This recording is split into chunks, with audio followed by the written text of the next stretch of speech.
How cool is this? Very cool.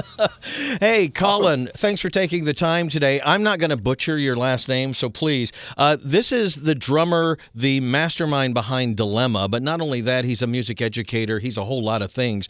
Colin, please introduce yourself so I don't butcher it. Well, my last name is pronounced Leijenaar on the Leijenaar. Dutch way, Leijenaar. But you can call me any way you want. Colin is just fine. Well, thank you for taking the time today. You guys released a new album last month. How's it going? Yes, very well. It's the response has been amazing. We've had so many great reviews and people that bought the album and are emailing us every day, almost like, oh, we love it so much. So that's really great to hear that and to read that. So yeah, it's fun. Yeah. Now, why Prague? In 2024, you are obviously an accomplished musician. You could literally play anything. But there are elements of all sorts of classic Prague on this album. Why are we still playing with Prague in 2024? Why not? Perfect. I think Prague gives you the freedom to do whatever you want. Yeah, that's right. You know, like for me and for us, it's like we don't make music because we want to reach a certain target with listeners or a certain amount of money that can come in with music. I don't know. But anyway, we don't make it for the music. We don't make the music for other people. We make the music for ourselves. And if there are people out there that love what we do, we are over the moon. So that's how we do how we are in this. It's the music we love and we like, and it's not really thought out that it should be this or it should have that influence. It just flows out of us naturally. So yeah. It's kind of the sum of all of your experiences and the stuff you love. It just kind of comes out that way, right? Yeah. And of course, I love progressive rock music, but like Paul, our guitarist, he's a really big into blues and that kind of stuff. So we are all listening to different kinds of music, but when we are together, this is what comes out. Now, tell us what happened with Deck Burke. I mean, he didn't have time to participate, so now you have a new singer. Yeah, well, it started, I guess, in 2019 when we opened for Flying Colors in the European tour. Amazing tour, by the way. A bit short, but it was amazing. Great band, but too. just before that tour, unfortunately, there was a death in the family of Deck. So he had to bail out, and he couldn't come with us on tour. And we were like, oh, then we have to cancel the tour, of course. We will not perform without you. Sure. And then he said, no, guys, find a replacement, go on tour, because you cannot miss this. And let me deal with what I have to deal with, and you go on that tour. So I knew, and we knew Woodstick, and in the Netherlands, he's a quite famous singer. So we asked him, hey man, can you join in this tour? And he's a big Dream Theater fan. So he was like, on tour with a band with Mike Portnoy? Of course, I'm in. We rehearsed one weekend. Wow. I think 1.5 days of rehearsal, because we called him like, I think it's Wednesday or Thursday, and Monday we left. So it was like, but he nailed it. And so then Corona hit, the whole pandemic, and we were just at home, of course, and wanting to make an album, and just before, I remember it was like 1 or 2 weekends before the first Corona patient was in the Netherlands. We were in London, in England, with Deck, writing songs for this album, and then that then happened, and then it was those 2 years after that were very difficult for us to work together, because he was in the UK, we were in the Netherlands. Sure. And with all the stuff going on, so in the end that didn't work out. So Deck said, well, maybe it's better to not continue working on this, because I have other things as well, and it's quite difficult with the distance, etc. So that ended, and then of course we made a quick call to Woodstick and asked, hey man, the tour was great. How about doing that more often? He said, I'm in. So luckily Woodstick came, but no, there's no bad blood between us and Deck. Sure. We're still great friends. Probably working together on some stuff in the future. But yeah, he's amazing. But we were very happy that even though he quit, that we got a new singer. He's amazing as well. Now, this is a prog band, so everybody's quite the musician. Do you find it hard to get a balance among the band? Like, does anybody want to solo more, or do you want to play more intricate stuff on the drums that sometimes are not called for? I mean, you got a bunch of pretty killer musicians in the room, you know? Yeah, it's always when we are jamming, things come up, and then after we've recorded those jams, we start building and making songs out of that. It's always I don't know the English word for that. I'm thinking in Dutch, so but it's always like when you're a carpenter and you're making or a sculpture. And you're making a statue. It's not just immediately there, of course. It's always like going on it in any way, shape, or form, getting it to the shape or form you want. What, whittling away the pieces that don't fit to make it. Yeah. So that's always happening, and yeah, of course, sometimes I have an idea that the rest doesn't like. Okay, we'll ditch the idea then. That's how we are a band, you know. It's a democratic thing. Yeah. Very good. Now, you are a consummate percussionist. You've even filled in for Mr. Portnoy. Do you come at things a little differently from the rest of the guys, from a more rhythmic, percussive place?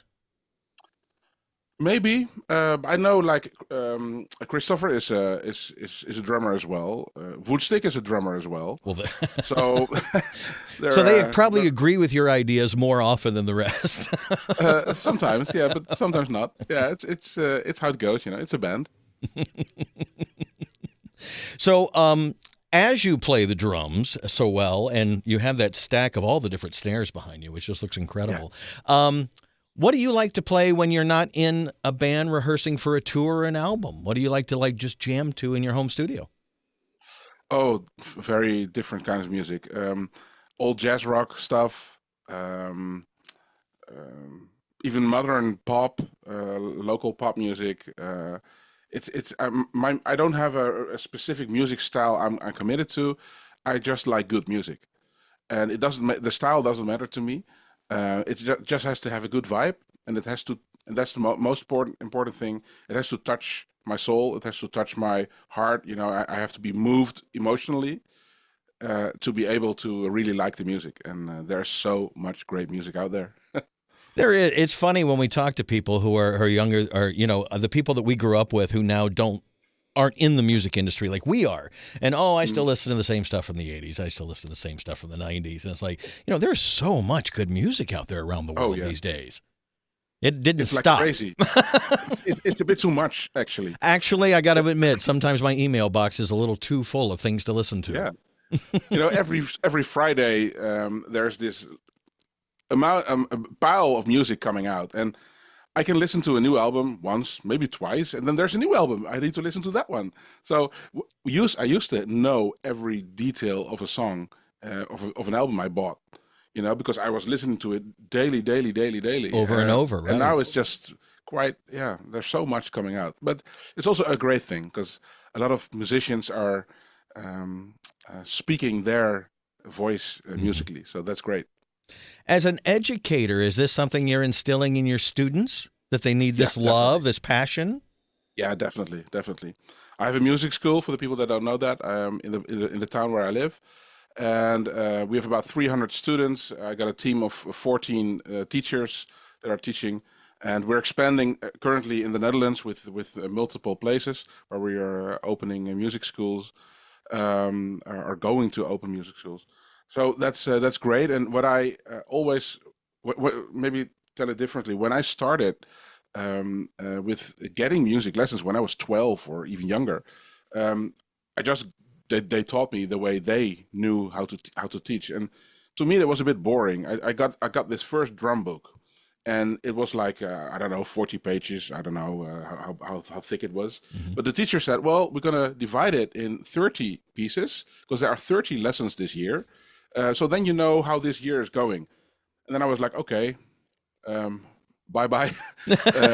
With any spontaneous thing, it's my motivation was gone because it was like, okay, is that. So when I started teaching almost 25 years ago, I guess, the first thing I said to myself is like, I don't want to be that guy that brings everybody the same book and the same thing, but I want to find the unique musical voice everybody has, and try to find that, even though with kids or with adults, and nurture that, and bring that up, so that everybody can be its own in its own way, truly himself or herself in music. So that's what we do with the school, and that's growing great. We got so many people that want to follow lessons with us, but we're just full.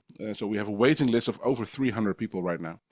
Now, in your country, do they have music in the schools, or is that in Yeah. here in America? They're cutting down, like the music Oh yeah, here budgets too. are Here getting too. tiny.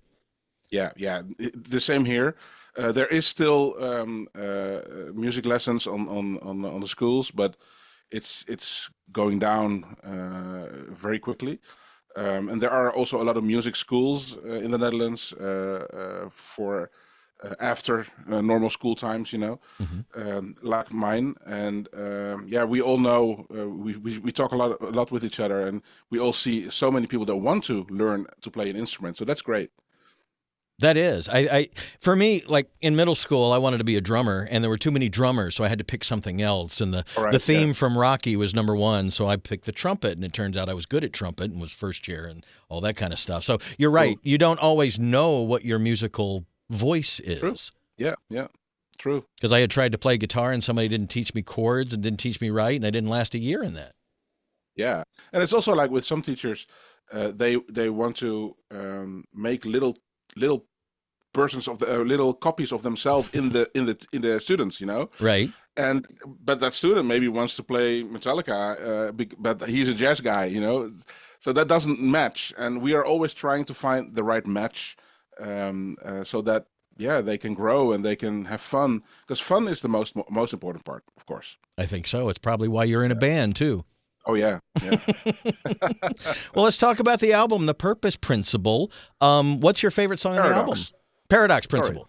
Yeah, the purpose paradox. The Purpose Paradox. Yeah, See, my notes are it's a terrible. tongue breaker. What's your favorite song? Oh, that's difficult. There are